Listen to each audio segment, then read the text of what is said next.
देखिए यहाँ पे टी कोड के थ्रू भी जा सकते हैं, पाथ के थ्रू भी जा सकते हैं। ME41 ME41 ठीक है। ये टी कोड में जाएंगे, रिक्वेस्ट फॉर कोटेशन। तो सबसे पहले हम कोटेशन क्रिएट करते हैं। कोटेशन क्या होता है, जैसे कि हम सपोज 3 वेंडर से यहाँ पे जैसे ये डेटा है, मान लीजिए इसी डेटा को लेते हैं। सपोज यहाँ पे 3 वेंडर है, ये मैं पढ़ा रहा हूँ रिक्वेस्ट फॉर कोटेशन RFQ, इसको RFQ बोलते हैं शॉर्टकट में। जैसे वेंडर ए सीमेंट सप्लाई कर रहा है, वो बोला 650, बी बोला 550, सी वेंडर है वो 450। तो सबका अलग अलग प्राइस है, ठीक है, सेम मटेरियल का।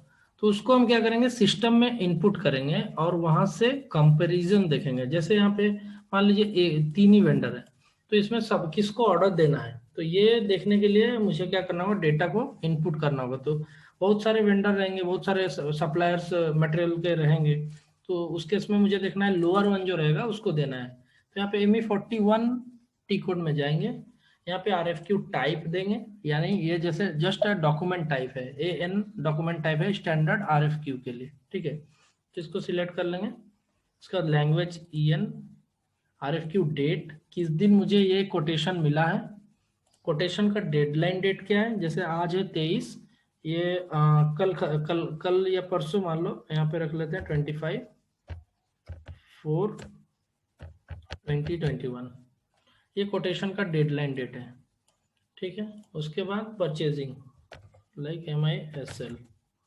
परचेजिंग ग्रुप यानी रिस्पॉन्सिबल पर्सन और डिपार्टमेंट। उसके बाद यहाँ पे आइटम कैटेगरी कुछ नहीं डालना है। डिलीवरी डेट, डिलीवरी डेट यहाँ पे डालने से क्या होगा, हमारा जो रिक्वेस्ट फॉर कोटेशन है उसमें आइडेंटिफाई हो जाएगा कि ये मतलब ये जो वेंडर है जिसके लिए मैं ये कोटेशन फिल कर रहा हूँ वो कितने दिन में डिलीवर देगा। सपोज 25 को हमारा कोटेशन डेज होता है और ये बोलता है कि 5 डेज में मैं दे दूंगा, सपोज 30/4/2021, तो 5 डेज के अंदर में ये डिलीवर कर देगा। तो इसका डिलीवरी डेट भी यहाँ पे रिकॉर्ड कर दिया है, plant MISL, storage MISL, okay. इतना डिटेल डालने के बाद यहाँ पे एंटर करेंगे, ठीक है। अभी यहाँ पे एक फॉर्म खुला है, इस जगह में क्या है, मटेरियल देंगे, मतलब ये किसके लिए कोटेशन है। सपोज एक साथ 10 मटेरियल के लिए भी हो सकता है, 2 मटेरियल के लिए भी हो सकता है, तो यहाँ पे एक मटेरियल यहाँ पे पुट करेंगे, ठीक है। सपोज ये मेरा मटेरियल है 6310, इसका क्वांटिटी मैं जो रिक्वेस्ट ले रहा हूँ वो सपोज 100 क्वांटिटीज के लिए, 1000 क्वांटिटीज के लिए, ठीक है। तो 1000 बियरिंग 999 का कोटेशन मैं एक वेंडर से ले रहा हूँ, यहाँ पे एंटर करेंगे, डबल क्लिक करेंगे। अभी यहाँ पे देखिए, यहाँ पे ये है कोटेशन डेडलाइन डेट, यहाँ पे डिलीवरी डेट, ठीक है, ये सब सेट कर सकते हैं। यहाँ पे डेडलाइन मॉनिटर, ये है आपका एक्सपीडिटी, उसको सेट कर सकते हैं कि जैसे 30 डेज 60 डेज कब इसका डेडलाइन होता है मटेरियल का, वो सेट कर सकते हैं। वेंडर का अगर कोई मटेरियल कोड है खुद का तो वो यहाँ पे डाल सकते हैं, वी मटेरियल मतलब वेंडर का मटेरियल कोड यहाँ डाल सकते हैं। ट्रैकिंग नंबर, ट्रैकिंग नंबर मतलब होता है जैसे कोई उसका होगा आइडेंटिफिकेशन होगा कि ये आइडेंटिफिकेशन बताने से वो पर्टिकुलर मटेरियल देता है, तो वो ट्रैकिंग नंबर यहाँ पे डाल देंगे, ठीक है। उसके बाद यहाँ पे क्लिक करेंगे हेडर डेटा में, ठीक है। यहाँ पे वैलिडिटी स्टार्ट डेट, वैलिडिटी इन डेट, वारंटी, तो जैसे मेरा 1 साल का वारंटी दिया तो कब से कब तक का वारंटी होगा वो यहाँ पे डाल सकते हैं। अप्लाइड बाय, किसने अप्लाइड किया था, बाइंडिंग पर, ये भी यहाँ पे डाल सकते हैं, कोई किस डेट में बाइंडिंग किया था हम लोगों ने, ठीक है।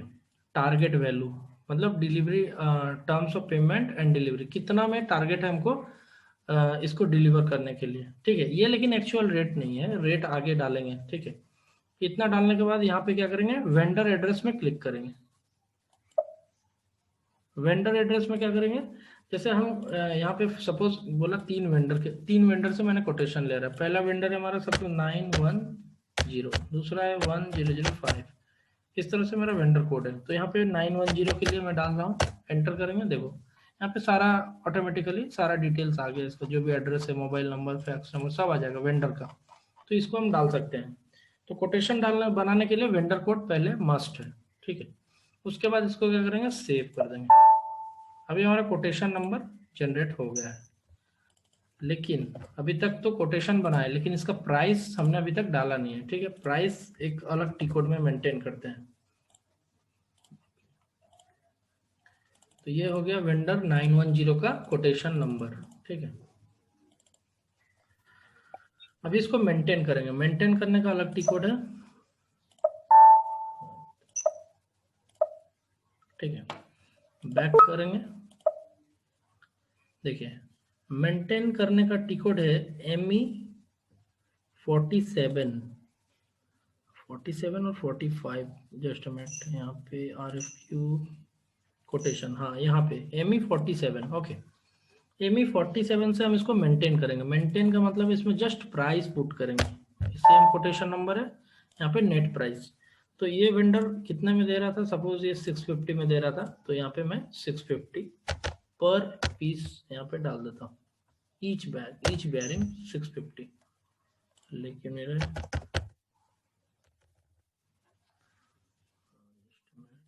एड्रेस वेंडर तो आ गया है,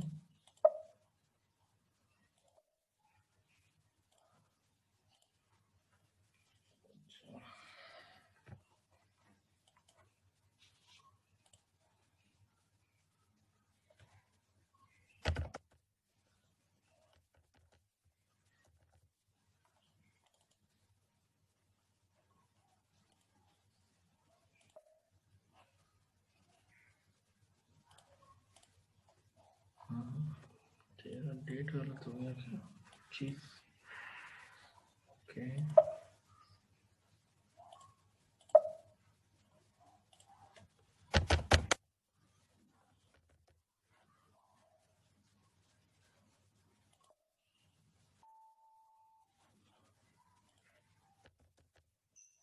मटेरियल कोड में कुछ प्रॉब्लम है लग रहा है, एक मिनट देखता हूँ। सपोज यहाँ पे 10 क्वांटिटी, हेलो, शायद यहाँ पे ईच नहीं है सर, हाँ यहाँ पे कुछ और है। नीचे तो है। ईच के कारण शायद हो रहा है सर। नहीं नहीं ऐसा नहीं है, ये तो मटेरियल मास्टर से आ रहा है ना, देखिए ये मटेरियल मास्टर से आ रहा है, ईच हर जगह है, बेयरिंग तो ईच में ही आएगा ना। इसमें लग रहा है जैसे जैसे मैं लास्ट टाइम शायद बनाया होगा, इसी मटेरियल में कोई कोटेशन बनाया होगा, उसका जो डेट मैंने कुछ लग रहा है 1 महीना आगे का डाला होगा, इसके वजह से नहीं दे रहा है, ठीक है। यहाँ पे देखिए डिलीवरी डेट ऑटोमेटिकली 30 ले लिया है, तो सब वहां से डेटा पिक कर रहा है, लेकिन जस्ट प्राइस नहीं ले रहा है, क्योंकि इसका ऑलरेडी लग रहा है मेंटेन्ड है इसी इसी वेंडर का, ठीक है। दूसरा मटेरियल लेने से हो जाएगा, कोई इशू नहीं है। एक second, quotation deadline date same देता हूँ।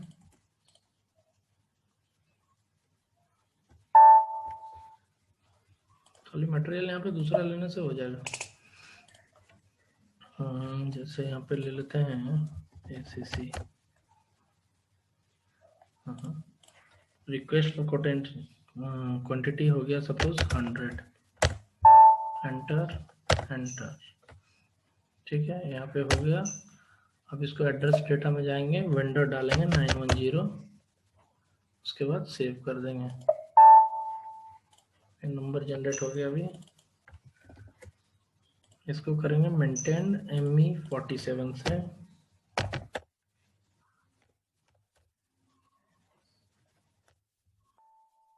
ठीक है। अभी देखते हैं प्राइस 650, अरे नहीं ले रहा,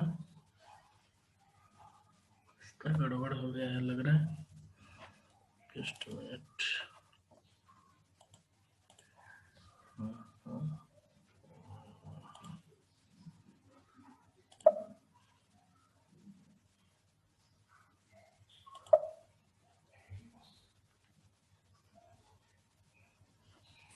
Price not picking, okay, quotation maintain,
इसको price okay price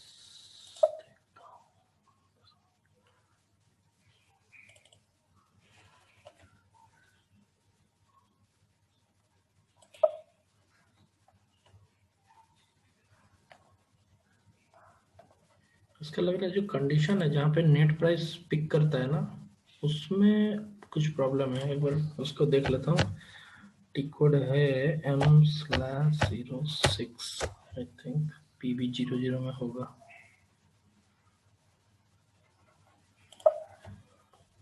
PB00 gross price net price जो है उसको पिक नहीं कर पा रहा है।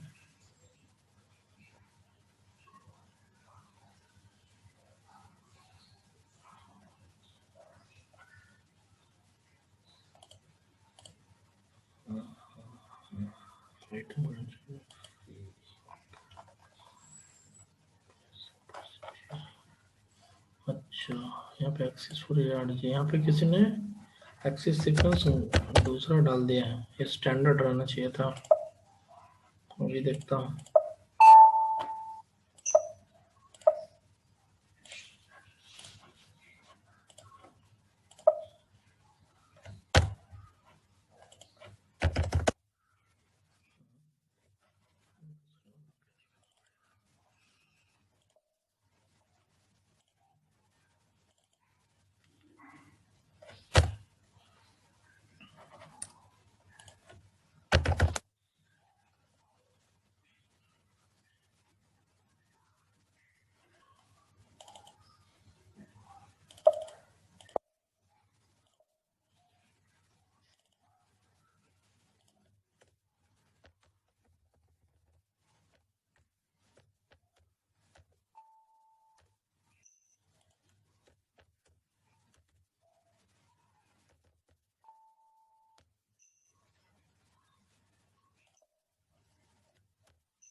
कुछ प्रॉब्लम हो गया इसमें देख रहा हूँ रुके।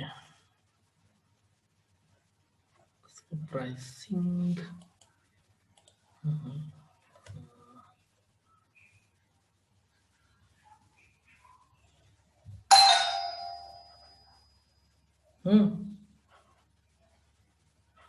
कौन हाँ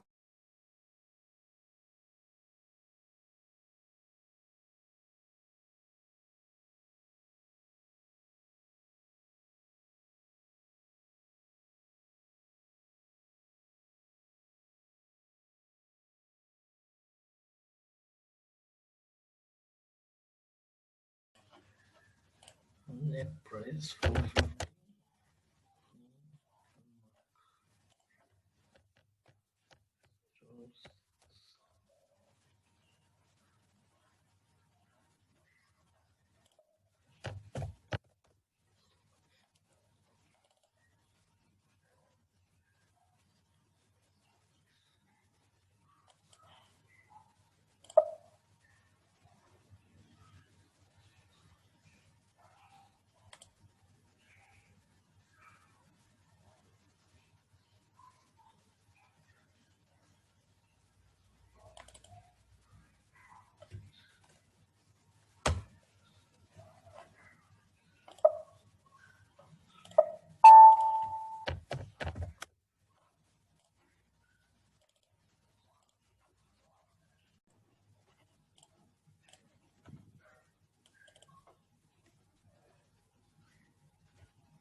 देखिए ME47 में जाके मेंटेन करेंगे RFQ।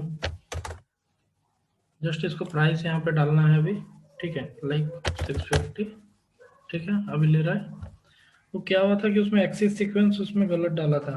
ठीक है तो अभी इसको क्या प्राइस डाल के सिर्फ सेव कर देना है, तो अभी एक्सेस सीक्वेंस मेंटेन हो गया। ठीक है, पर कैसे दिक्कत आई थी?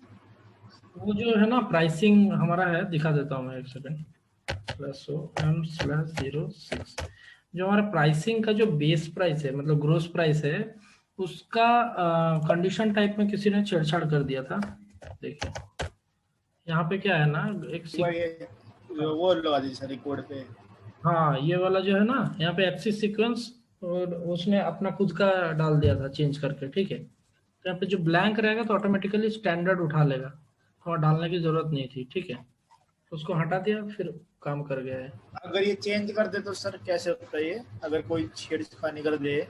हाँ वैसे तो मेरे ख्याल से गोल्डन में शायद हुआ नहीं सर जल्दी छाड़ नहीं इसमें। नहीं नहीं, वही तो रियल टाइम में ये सब नहीं होता है, इतना परेशानी टेस्ट सर्वर में, क्योंकि इसमें देखिए इसमें कम से कम अभी 30-40 यूजर हैं जो इसमें प्रैक्टिस करते हैं। किसी का मन हुआ कुछ चेंज कर दिया, उसको पता नहीं है, जस्ट ट्रायल के लिए चेंज कर दिया, यहाँ पे कुछ और लगा दिया, कॉपी करके कुछ बना रहे हैं। तो रियल टाइम में इतना इश्यूज नहीं आएगा आप लोगों को। ठीक है, मैं जस्ट बता दिया कि एक्सिस सीक्वेंस की वजह से प्रॉब्लम हो रहा था। ठीक है, तो अभी देखिए अभी मैंने मेंटेन कर दिया है ME47 से। ठीक है, तो यहाँ पे प्राइस इसका मैं डाला है 650। ठीक है, तो नेक्स्ट मैं अगला बनाता हूँ, दूसरा कोटेशन यहाँ पे बनाता हूँ, लाइक /ME41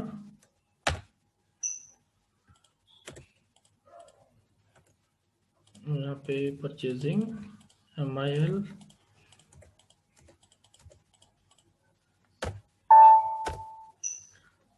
तो मटेरियल जस्ट सेम ही रहेगा। ठीक है, क्वांटिटी भी सेम ही रहेगा, चेंज क्या रहेगा हमारा वेंडर। ठीक है, तो यहाँ पे वेंडर सपोज 1005, ये एक अलग वेंडर है। अभी मैंने जो लास्ट मेंटेन किया था वो क्या था 910। ठीक है, तो इसको सेव कर देते हैं। अभी कोटेशन दूसरा कोटेशन यहाँ पे मेंटेन किए, इसको भी मेंटेन करेंगे ME47 से। तो फिर से इसमें प्राइस डालेंगे, सपोज उसका प्राइस था 650, इसका प्राइस है मान लो 4550। एंटर एंड सेव, हो गया। दो कोटेशन मेंटेन हो गया यहाँ पे, एक 99 एंड एक 100, और एक कर लेते हैं लास्ट /ME41। फिर से एक कोटेशन का एंट्री कर रहे हैं,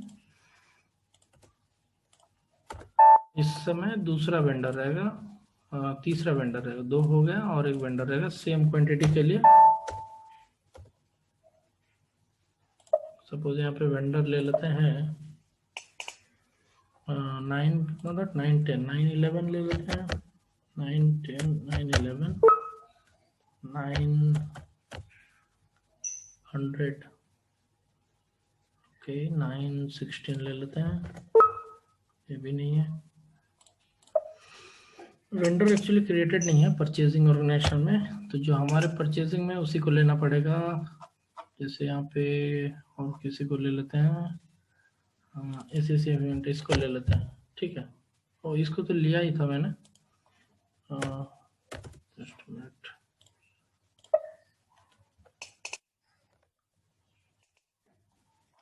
सप्लायर हो गया मान लो यहाँ पे बिरला लिमिटेड या आजाद, कोई दूसरा ले लिया। ठीक है, ये वेंडर हो जाएगा।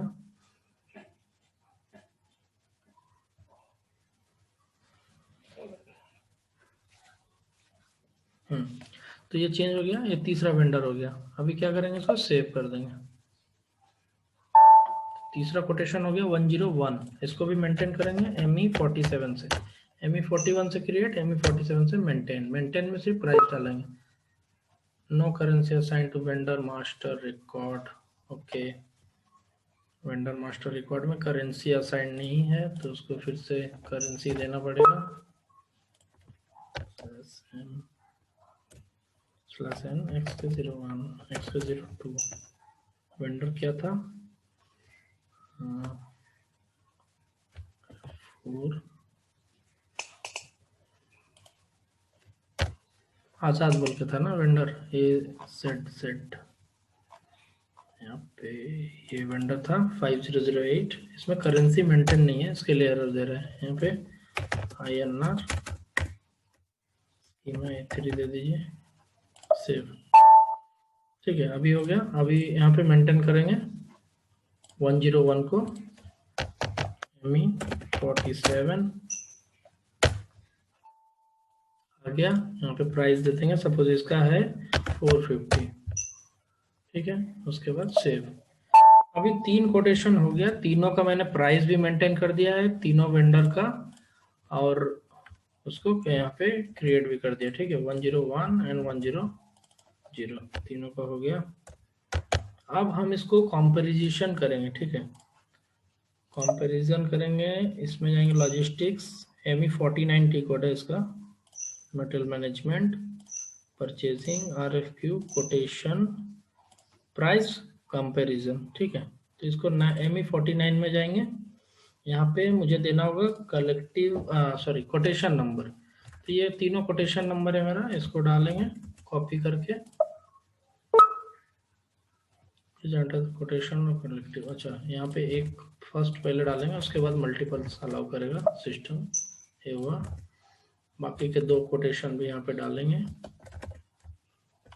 ठीक है, तीनों कोटेशन में डाल दिए हैं। अभी इसको एग्जीक्यूट करेंगे।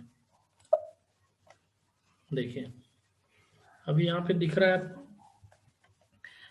मटेरियल का नाम है ACC सीमेंट, बीडर कौन कौन है, एक है आजाद, आर्या मिनरल्स, ACC सीमेंट। ठीक है, तो ये सबका अलग अलग प्राइस आ रहा है।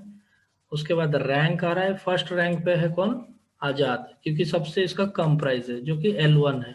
ठीक है, उसी तरह से अगर मेरे सिस्टम में जैसे 10 वेंडर है, एक ही मटेरियल सप्लाई करता है, तो मैं इस रिपोर्ट से, इस प्राइस कंपैरिजन रिपोर्ट से आइडेंटिफाई कर सकता हूँ कौन सा वेंडर लोअर वन है। ठीक है, तो यहाँ पे देखिए सबसे कम वैल्यू इसका है 22,500, इसका 82% है, इसका 100% है, इसका 118% है। ये इसका एवरेज जो परसेंटेज है, उस हिसाब से, प्राइस के हिसाब से परसेंटेज यहाँ पे सेट किया गया है।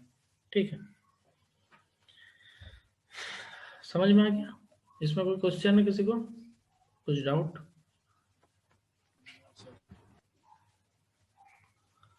ठीक है,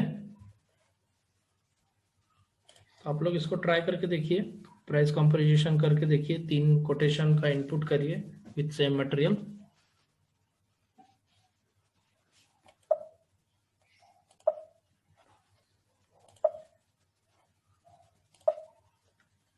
अच्छा, आप लोगों ने किसी ने कुछ मेरे को बोला था लास्ट टाइम कि क्या आपका छूट गया है, रिपीट कराना है कौन सा पार्ट?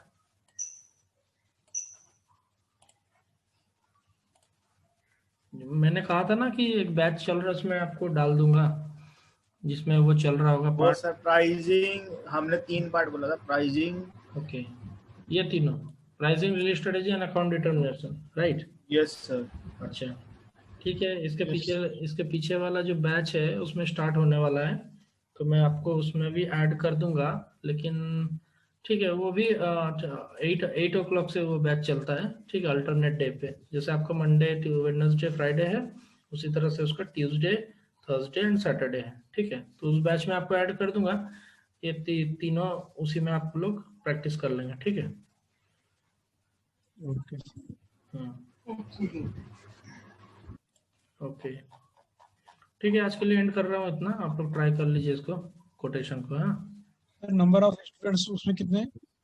नंबर ऑफ स्टूडेंट्स उसमें है 3 है ओनली। छोटा बैच है, ठीक है सर, सही है। बहुत कम है ऐसा, वो लोग भी बच्चे माने स्टूडेंट्स हैं, वो कोई वर्किंग नहीं है उसमें। ठीक है, सही सही सही ठीक, सर। ठीक है, okay, okay, bye bye, good night. Good night sir. Good night.